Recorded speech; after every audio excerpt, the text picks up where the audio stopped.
this reference to Muhammad. What if he dies or is slain? Are you going to turn your heels? At the same time, it says concerning the Rasul, the messenger, Messiah, they didn't crucify him, neither did they kill him. But it was his appearance, then. So now he jumps from the Prophet's time back to Isa alayhi salam's time, and is trying to link these two ayat together as though they're one incident. It appeared to them so. Which is again saying, so they crucified his appearance, the patibilis, if you like, from a Manichaean point of view, they crucified the sufferings appearance. But they didn't crucify the Messiah, because the Messiah is the Ahmed which Jesus gave to his disciples the night before. Could you now just kind of wrap up and tell? That was tough. That's finished.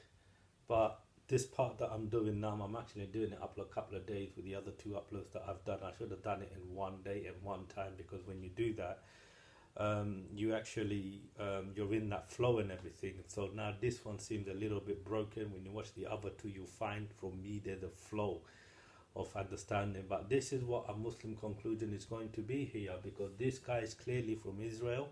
He doesn't want to tell about his faith. He doesn't want to tell about his religion. He doesn't want to tell about what he believes in. What is happening in Israel, we all know that they are waiting for their Messiah. They're waiting for their temple, and that's the wash that he wants to give you guys, and then he wants you to give out all the bashing to all us lot. That's what's happening.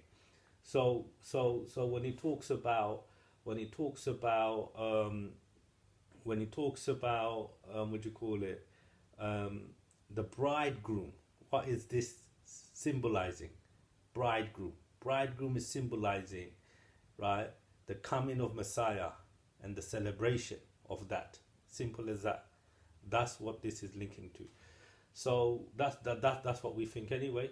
So now, what's interesting for me as a Muslim is nothing new that we're seeing here at all, because he is, in the beginning, he said that they're looking for other similarity in religion, right?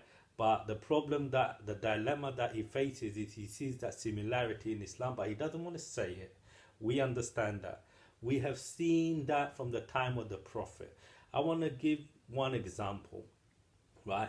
At the time of the Prophet, because there were a lot of, like what he's trying to say now, taking it to Jesus, there were actually a lot of prophecy about, I know you're going to say this is what we think, but I am going to tell you what I think. It was about the Prophet Muhammad sallallahu alaihi wasallam. So a lot of the time, the Jewish sent people to test the Prophet, whether he was a prophet or not, with questions and all of that. There was one time a very high rabbi even came down, and after assessing the Prophet, his body, the marks and everything, the only thing he didn't accept that he came from Ishmael, didn't come from them. And to this day, by God, I can tell you this is the same problem here. So no matter how fascinated you want to get about this new information, it's nothing new for us. We know what's happening. We know what's coming.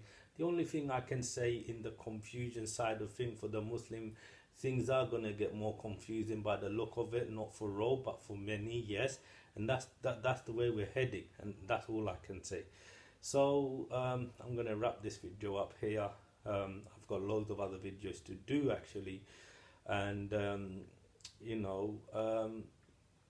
subscribe to my channel. If you like it, leave a comment. But the bottom line is, you guys all got your belief, we got our belief, man.